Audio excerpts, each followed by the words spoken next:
warahmatullahi wabarakatuh. Halo anak-anak hebat, apa kabar kalian hari ini? Alhamdulillah, luar biasa, Allahu Akbar. Nah, anak-anak, pada kesempatan kali ini Ibu akan membagikan video pembelajaran kelas 6 tema 1, yaitu selamatkan makhluk hidup. Subtema 1, tumbuhan sahabatku. Pembelajaran 1. Perhatikan berbagai tumbuhan di sekitarmu. Apa manfaat tumbuhan bagi kehidupan? Nah, untuk menjawab pertanyaan tersebut, marilah kita cari berdasarkan gambar berikut. Perhatikan gambar tersebut. Dari gambar dapat kita perhatikan atau dapat kita amati bahwa tumbuhan merupakan bahan makanan bagi hewan dan manusia.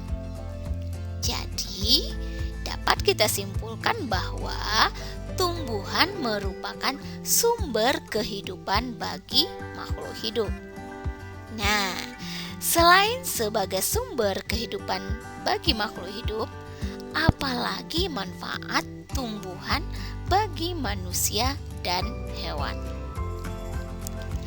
Yang pertama, manfaat tumbuhan bagi manusia antara lain sebagai sumber energi bagi manusia, sebagai sumber vitamin untuk menjaga kesehatan tubuh, sebagai oksigen, sebagai sumber oksigen untuk bernafas, sebagai pengikat air tanah, sebagai peneduh dan memperindah kehidupan di bumi. Sedangkan manfaat tumbuhan bagi hewan yaitu sebagai sumber energi bagi hewan tersebut. Setelah mengetahui manfaat tumbuhan bagi kehidupan, marilah kita mempelajari mengenai perkembangbiakan tumbuhan. Perkembangbiakan tumbuhan yang akan kita bahas kali ini adalah proses perkembangbiakan jagung. Jagung merupakan salah satu tanaman yang dijadikan bahan makanan pokok di berbagai negara. Salah satunya di Indonesia.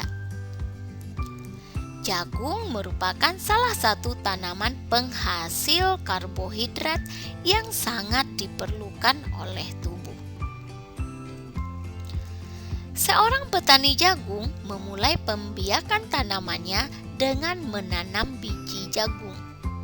Setelah 3-4 hari, bakal tanaman akan muncul di permukaan tanah. Tanaman jagung akan terus tumbuh menjadi besar. 3 hingga 3,5 bulan, buah jagung dapat dipanen oleh petani. Buah jagung yang berbentuk seperti tongkol pada mulanya berupa sekuntum bunga. Bunga jagung memiliki helai-helai rambut halus pada bagian ujungnya. Pada helai rambut tersebut terdapat tepung sari. Tepung sari akan terbang terbawa angin ketika angin bertiup. Tepung sari yang terbawa angin sebagian akan jatuh di kepala putik yang terletak di bagian bawah bunga pada pohon jagung yang lain. Ketika itulah terjadi pembuahan. Setelah terjadi pembuahan, bunga jagung tersebut terus berkembang hingga menjadi buah jagung. Nah, anak-anak hebat, saatnya kamu mengerjakan tugas. Untuk lebih memahami tentang proses perkembangbiakan jagung, silahkan kamu baca teks pada buku paket tema 1 halaman 2 dengan judul bagaimana jagung berkembang biak.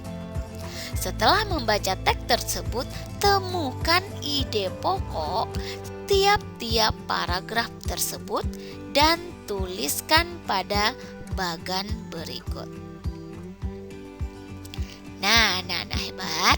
Apabila kamu sudah selesai mengerjakan tugas tersebut, jangan lupa mengirimkan tugas kalian kepada bapak dan ibu gurumu di rumah. Perkembangbiakan jagung yang sudah ibu jelaskan sebelumnya merupakan perkembangbiakan generatif atau perkembangbiakan secara kawin. Apa yang dimaksud dengan perkembangbiakan generatif? Nah, untuk menjawab pertanyaan tersebut, sebelumnya marilah kita amati bagian-bagian bunga berikut. Ini salah satu bunga. Bagian-bagian bunga diantaranya yaitu ada tangkai bunga, ada dasar bunga, ada kelopak bunga yang berwarna merah atau yang terang dan menarik, itu adalah mahkota bunga. Yang di tengah-tengah itu disebut dengan kepala putik. Nah, yang ada di keliling kepala putik itu disebut dengan kepala sari yang bagian kepalanya, dan di bawahnya disebut dengan tangkai sari. Selanjutnya yaitu tangkai putik, ada bakal buah, dan yang terakhir adalah benang sari. Nah, itulah bagian-bagian dari bunga. Perkembangbiakan generatif atau secara kawin terjadi melalui proses penyerbukan dan pembuahan. Perkembangbiakan generatif pada tumbuhan diawali dengan penyerbukan, yaitu melekatnya atau jatuhnya serbuk sari ke kepala putik. Setelah terjadi penyerbukan, pada serbuk sari yang jatuh ke kepala putik akan menuju ke ruang bakal biji. Kemudian serbuk sari akan masuk ke ruang bakal biji melalui buluh serbuk sari. Di dalam ruang bakal biji terjadi pembuahan, yaitu peleburan serbuk sari atau sel kelamin jantan atau spermatozoid dengan kepala putik atau sel kelamin betina atau sel telur. Hasil dari pembuahan adalah zigot. Zigot berkembang menjadi lembaga, lembaga berkembang menjadi bakal biji berkembang menjadi biji dan bakal buah. Kemudian bakal buah akan berkembang menjadi daging buah. Nah, selain jagung, tumbuhan yang berkembang biak secara generatif antara lain ada padi, mangga, durian, dan jambu. Nah, hebat. Selanjutnya kerjakan tugas berikut. Amatilah tumbuhan bunga di sekitar lingkunganmu. Temukan salah satu bunga dan gambarlah bagian-bagian bunga tersebut. Nah, jangan lupa apabila sudah selesai, kirimkan tugas kalian kepada bapak dan ibu gurumu di rumah. Bunga yang indah bukan hanya tumbuh di Indonesia. Negara-negara lain seperti negara tetangga pun memiliki bunga yang cantik. Hal ini disebabkan oleh kondisi geografis negara Indonesia yang hampir sama dengan kondisi geografis negara-negara tetangga, sehingga bunga yang tumbuh tidak jauh berbeda jenisnya. Sebagai contoh, yang pertama yaitu bunga kembang sepatu. Bunga kembang sepatu tumbuh di Indonesia dan Malaysia. Bunga ini dapat digunakan sebagai pewarna. Di Malaysia, bunga kembang sepatu dinamakan bunga raya dan merupakan bunga nasional. Yang kedua, bunga Kamboja. Bunga Kamboja tumbuh dan mekar di Indonesia dan Laos. Di Indonesia, bunga ini sering digunakan sebagai perlengkapan tarian adat, seperti tarian adat di Bali. Sedangkan di negara Laos, bunga Kamboja ini digunakan untuk dekorasi upacara keagamaan dan penyambutan tamu. Indonesia, Malaysia, dan Laos hidup berdampingan meskipun berbeda negara. Namun, ketiganya memiliki persamaan dalam kehidupan sosial dan budaya. Masih banyak negara lain yang memiliki kesamaan. Oleh sebab itu, mereka menggabungkan diri dalam suatu organisasi yang bernama ASEAN, yaitu Persatuan Negara-Negara Asia Tenggara. ASEAN memiliki 10 negara yang tergabung di dalamnya, yaitu ada Indonesia, Singapura, Kamboja, Thailand, Myanmar, Laos, Vietnam, Malaysia, Filipina, dan Brunei Darussalam. Untuk informasi lebih banyak lagi tentang ASEAN, silahkan Ananda membaca buku tema 1 halaman 8 hingga halaman 9. Ada teks yang menjelaskan tentang ASEAN menjawab kebutuhan hidup bertetangga. Nah, silakan kalian cari informasi lebih banyak tentang negara-negara ASEAN.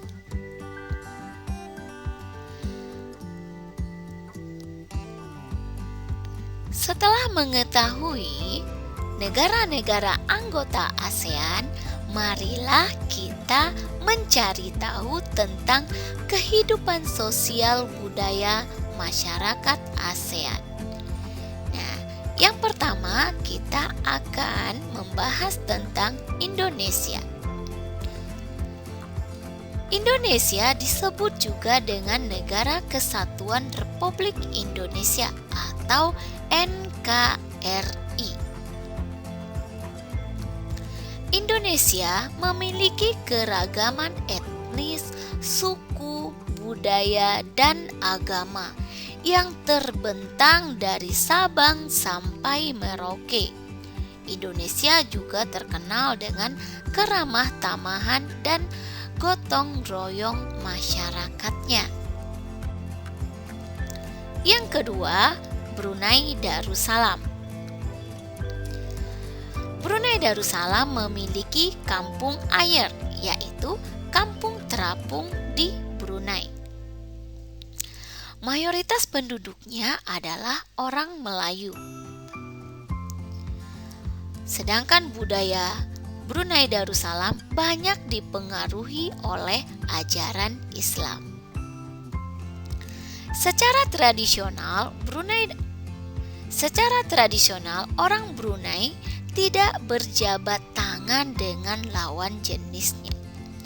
Kebiasaan melepas sepatu sebelum memasuki rumah orang lain merupakan kebiasaan umum yang dilakukan oleh orang Brunei Darussalam. Yang ketiga, Malaysia. Malaysia memiliki patung dewa Murungga.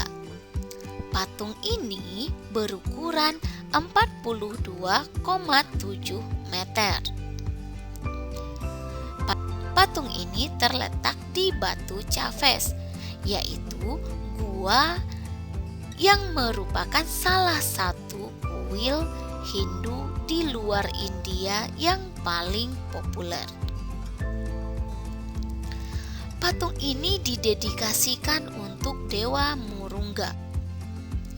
Nah, selain itu, negara Malaysia juga memiliki kota yang bernama Georgetown, yaitu kota yang terdaftar dalam UNESCO World Heritage, yang merupakan kota yang memiliki ragam jenis budaya. Kota ini terletak di Pulau Penang. Kaum utama di Malaysia adalah kaum Melayu, Cina, dan India. Sedangkan makanan khasnya adalah nasi lemak. Yang keempat, Filipina. Budaya Filipina merupakan hasil perpaduan antara budaya Barat dan Timur. Di Filipina, bahasa Filipina merupakan bahasa nasional dan bahasa Inggris sebagai bahasa pengantar untuk urusan perdagangan atau pergaulan. Di Filipina terdapat tarian tradisional yang bernama tarian tinikling. Tarian ini menceritakan tentang burung tinikling yang berjalan melompat menghindari perangkap bambu petani padi. Yang kelima, negara Kamboja. Di negara Kamboja terdapat banyak candi yang terbuat dari batu. Pada tembok-tembok candi tersebut terukir nama dewa-dewa dari agama Hindu dan Buddha. Selain terkenal dengan candinya, di Kamboja juga memiliki tari Apsara, yaitu tarian tradisional yang lahir pada 2000 tahun yang lalu. Relief tarian ini banyak ditemukan pada bangunan-bangunan keagamaan di Kamboja.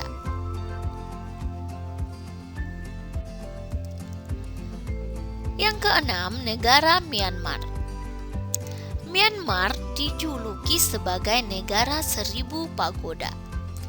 Hal ini disebabkan karena sangat mudah menemukan kuil-kuil suci Buddha di negara tersebut. Mayoritas penduduk Myanmar adalah keturunan Tibet. Bahasa yang digunakan adalah bahasa Burma. Yang ketujuh, Vietnam. Di negara Vietnam terdapat permainan tradisional, yaitu permainan menangkap jangkrik dengan mata tertutup. Permainan ini dimainkan dengan cara membuat satu lingkaran. Nah, satu orang anak berada di tengah-tengah lingkaran tersebut. Satu orang tersebut harus menangkap salah satu teman dan menebak namanya. Yang kedelapan, negara Laos. Nama Laos ditemukan oleh Ai Lau. Orang Laos terkenal dengan kesabaran dan kesederhanaannya. Tahun baru Laos disebut dengan Bun Pi Mai. Makanan utama bangsa Laos adalah nasi atau beras ketan yang dimakan dengan tangan langsung. Saibat merupakan upacara adat, yaitu upacara sakral pemberian sedekah. Permainan tradisional yang terdapat di negara Laos yaitu olahraga katau. Olahraga ini seperti olahraga voli, namun menggunakan kaki untuk menangkap dan memukul bola tersebut. Bola ini terbuat dari anyaman bambu. Nah, jika di Indonesia, bola ini disebut dengan takraw. 9. Negara Singapura. Singapura memiliki lambang negara yaitu Merlion. Patung Merlion adalah patung berkepala singa dan berbadan ikan. Penduduk Singapura berasal dari Cina, Melayu, India, dan Eropa. Kaum Baba adalah sebutan bagi keturunan Cina Melayu. Singapura memiliki 4 bahasa resmi, yaitu Melayu, Mandarin, Inggris, dan Tamil. Kepiting cabai adalah makanan yang sangat digemari masyarakat Singapura. 10. Thailand. Thailand adalah satu-satunya negara di ASEAN yang tidak pernah dijajah oleh bangsa Eropa. Di Thailand, kepala adalah bagian tubuh yang paling dihormati. Tidak ada orang yang akan berani menyentuh kepala, bahkan kepala anak-anak. Indonesia dan Thailand memiliki tradisi minum teh. Di beberapa daerah di Indonesia, kebiasaan minum teh dilakukan secara turun-temurun. Sedangkan di Thailand, teh disajikan dengan susu dan rempah-rempah. Teh tersebut dinamakan Thai Iced Tea dan disajikan dingin. Nah, anak-anak hebat, itulah pembahasan kita tentang kehidupan sosial masyarakat yang terdapat di 10 negara-negara ASEAN. Nah, sekian pembelajaran Ibu kali ini. Ibu ucapkan terima kasih dan semoga video pembelajaran Ibu ini bermanfaat bagi kalian semuanya. Wassalamualaikum warahmatullahi wabarakatuh.